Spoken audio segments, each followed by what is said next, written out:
Hello friends, कैसे आप सब।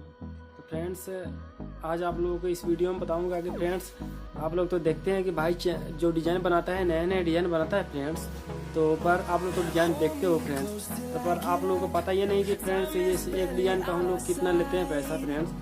तो आप सोचते हो कि सर ऐसे ही बनाता है डिज़ाइन तो इसका कोई पैसा पता नहीं कितना लेता है कितना नहीं लेता है। तो फ्रेंड्स आज इस वीडियो में बताऊंगा कि हम एक डिज़ाइन को कितना पैसा लेते हैं, ठीक है फ्रेंड्स, और कौन सा डिज़ाइन का कितना पैसा लगता है, ठीक है। तो अगर ये पूरा वीडियो देखेंगे तो फिर आपको समझ में आ जाएगा कि अभी क्योंकि कारीगर है और काम करना चाहते हैं तो फ्रेंड्स आप डिज़ाइन देखने के बाद आपको पता लग जाएगा कि हम एक डिज़ाइन का कितना पैसा लेते हैं और किस डिज़ाइन का कितना पैसा लगता है, ठीक है फ्रेंड्स। सारा डिज़ाइन का एक रेट नहीं है फ्रेंड्स, कोई डिज़ाइन का ज़्यादा रेट है, कोई डिज़ाइन का कम रेट है, ठीक है फ्रेंड्स। तो आप इस वीडियो में पूरा देखिए और हम सारा जितना डिज़ाइन हम रखे हैं उस डिज़ाइन का एक डिज़ाइन का जो सबसे हेवी डिज़ाइन है फ्रेंड्स, जो उसका कीमत हम बताएंगे और कितना कीमत बताएंगे और उसका समय भी बताएंगे कितना लगता है फ्रेंड्स, ठीक है।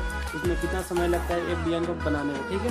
तो चलिए फ्रेंड्स वीडियो को शुरू करते हैं। वीडियो में नहीं है तो चैनल को सब्सक्राइब करें और साथ में घंटी है उसको भी दबा दें और फ्रेंड्स कमेंट करना ना भूलें फ्रेंड्स, क्योंकि आप अगर आप कारीगर हो तो कमेंट जरूर कीजिएगा और नहीं तो फ्रेंड्स एक लाइक जरूर कीजिएगा, ठीक है फ्रेंड्स। तो वीडियो को शुरू करते हैं और पूरा वीडियो देखिए, ठीक है।